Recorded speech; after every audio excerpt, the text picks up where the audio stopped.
Okay. Hi, everyone. Welcome to Revenue Rescue, a monthly webisode series from Affinitiv. Each month, we feature a new topic that addresses common challenges within your dealership that may be leaving revenue on the table. We'll guide you through solution and strategy ideas to help you make the best decisions possible for you and your business. So we're seeing attendees from coast to coast right now. There's Indiana, Massachusetts, Minnesota, California. Thank you all for joining. I'm sure more people will join along the way. Today we have Kevin Winter, Affinitiv's Chief Product and Strategy Officer, to talk to you about managing your social media strategy. So with that, I'll turn it over to Kevin. All right, perfect. Thank you, Ann. I promise I'll keep this first slide quick, but for any of you that are not familiar with Affinitiv, I want to quickly just give you some background. So today we're a trusted partner for over 5,000 dealerships and just about every OEM in the United States. For those that have not seen the news, we just recently acquired CK Advertising, which is a full-service digital agency. Digital is obviously really important to our organization's overall strategy, and we're super excited to add them to the Affinitiv family. When you look at our product set on the right side of this slide, it's made up of loyalty retention programs. It's made up of software tools like service scheduling, Time Highway, in-lane tablet, WSA, and a full-service digital suite that includes SEM, SEO, display, video production, and social. And social is what we're really going to focus on today. To understand why we're so focused on social, let's just understand the audience we're talking about. I think we all know that people are constantly on their mobile devices. Yes, a lot of those people use mobile devices for work and for checking email. But while people are on their mobile devices, at least one of every 5 mobile minutes is spent on Facebook and Instagram. That's 20% of the time spent on Facebook or Instagram. Obviously, this rate increases based on demographics like age, gender, and other demographics. It's not only important to ensure that we're displaying the right communications to customers via Facebook or Instagram, it's really important that that customer experience happens across all devices, since most users also have more than one device. So let's talk a little bit about data restrictions, because this made a lot of news, obviously, earlier this year. So in March, I think we all know, Facebook announced that there was going to be restrictions on using third-party data to communicate on the Facebook platform. A lot of advertisers scrambled, including ourselves, and the good news is Affinitiv is still able to execute third-party campaigns using approved Facebook vendors. So we're obviously in that game in terms of using third-party data, and we use that primarily to conquest new customers for sales and service. And although we're doing it all day long, today we really want to focus on our product called Social Routes, which utilizes first-party data to create real-time, one-to-one personalized communications with customers along that customer experience that we've been talking about. This means connecting with customers on their Facebook feed real-time with offers that really mean something. So how does it work? Social Routes, I think one of the main things for all of us to understand is Social Routes was named top 10 products to see at NADA this year by Automotive News. A lot of dealers are using it, and it's performing very, very well.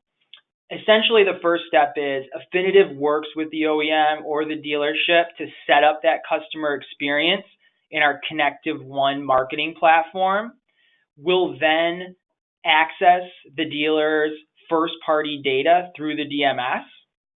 That data is then cleansed and segmented based on the business rules that have been set up in our Connective One platform. And then based on time, based on business rules, based on customer actions, the social ads are deployed. The cool part about this is not only does it deliver that one-to-one personalized message, we're also able to match back and report if a sale or a service occurred for that customer that was communicated to. Many providers don't have that ability to do so, and so I think it's really, really important as we measure ourselves and we measure the success of these campaigns. I'll take you through a few customer examples just so that way maybe it's easier to understand. Essentially for service, let's take John. John is a customer in your database, and he's due for his first service visit. We see based on the data and the business rules in our Connective One platform that John is due, and we trigger a Facebook, Instagram ad reminding John that his service is approaching. In that communication, it also has a call to action button that will drive John to the dealership's service scheduling page. This is all about that customer experience and making sure that John is one click away from scheduling service, which is the goal since he was approaching his first service visit. On the sales side, for this example, let's take Mary. Mary's in your database. She has 6 months till her lease expires. We've worked with the dealership or the OEM to build that lease expiration cadence or strategy. And within our Connective One platform, the business rules will trigger and the Facebook, Instagram ads will remind Mary that her lease is expiring along that cadence. Based on the data that we have, we may determine that another lease expiring ad is what Mary will best respond to. So once again, in that creative, we'll have a call to action button that will be linking to the dealership specials page or possibly some other type of landing page that would drive a customer to schedule a test drive. We realize that the technology that we're providing to deploy social routes is key, but it also comes down to the right offer, the right message, the right creative. There's a lot of companies out there that are cookie cutter when it comes to creative, and I can tell you right now, we are not one of those companies. Our creative team is a 21-time winner of the Telly Award, a 2-time award winner of the Addy Awards, 2 International Davy Awards, an AVA Award winner, and even more.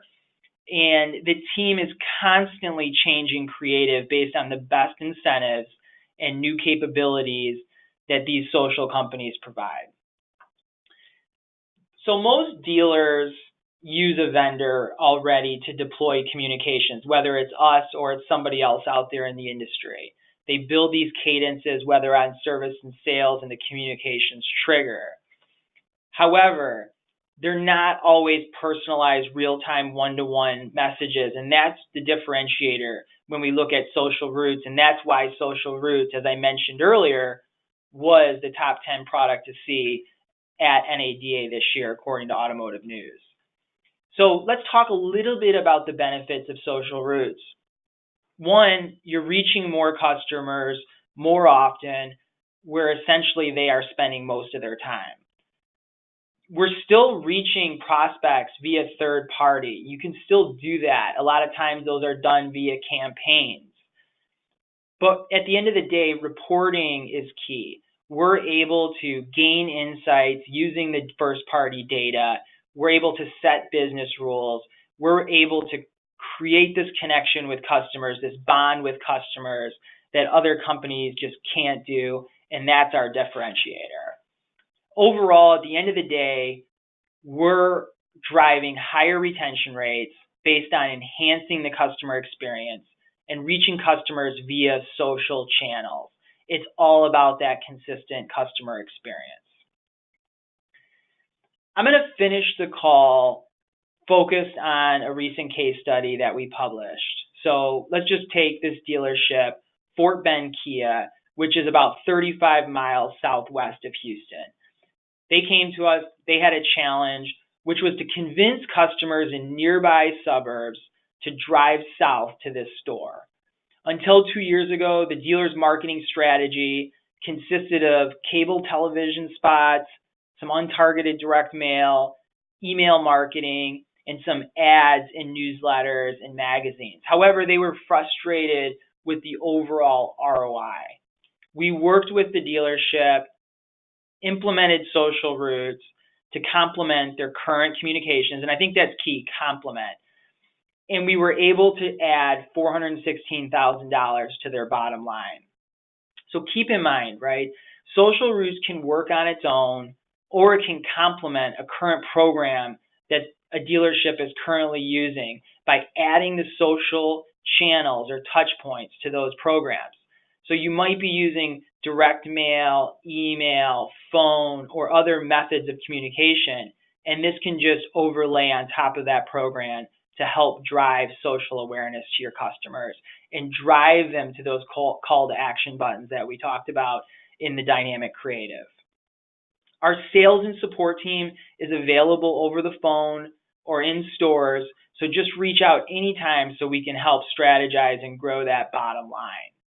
I know this Revenue Rescue monthly webinar series is set to be a 30-minute call, but I don't think on a monthly basis anybody has the time to spend 30 minutes on the phone. So we're trying to keep these calls as we move forward to about 10 to 15 minutes.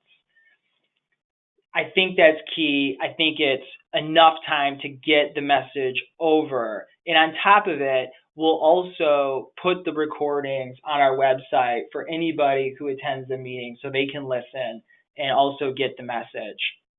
I just want to thank everyone for joining this month's Revenue Rescue webinar focused on social and specifically social routes.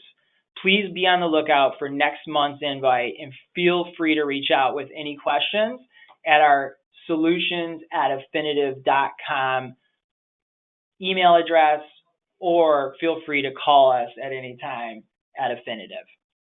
Thank you very much. Have a great rest of the week.